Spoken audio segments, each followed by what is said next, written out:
ako dito ng ulam.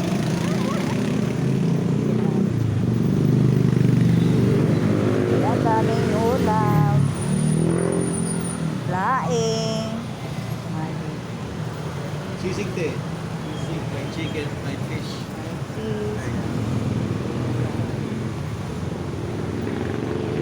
Bibidyohan ko yung ulam natin. Ayan, mabidyo ng ulam. Ayan, may bibiling ulam. Ano kayang bibilin? Gusto ko lang gulay.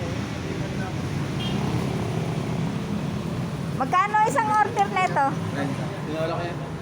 30 dyan. 30? Dito, parehas 30. lang. Ito. Curry. Ayan. Ayan. Ito po. Bili na lang. Ito. Laing yan. Laing. Isa yan, tsaka isa no. Padagdag naman. Padagdag natin. Dagdag. Padagdag na. Wala si Ate Belen. Maglinis.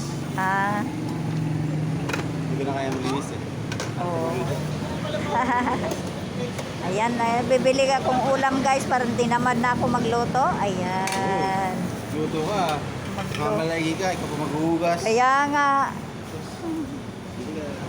Ayan, si Kuya. Ayan, si Kuya nagtitinda dito. Ayan. Wala si Ate Belen eh. Dito ang kanilang kantin. Ayan. Carinderia. Ito, 16 na. Salamat. Ayan, 60 pesos ang ating nabiling ulam. Thank you. Ayan, uwi na tayo. Ayan, uwi na. Ayan guys, ayan, papuntang highway ng EDSA. Ayan. Tapos dito namang way. Ayan, kabila. Ayan. Dito tayo. Ayan.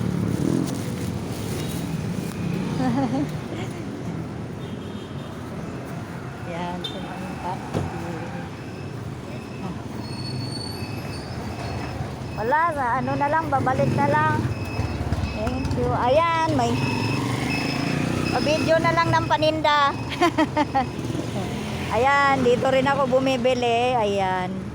Dito ako bumibili ng gulay. O kaya ano.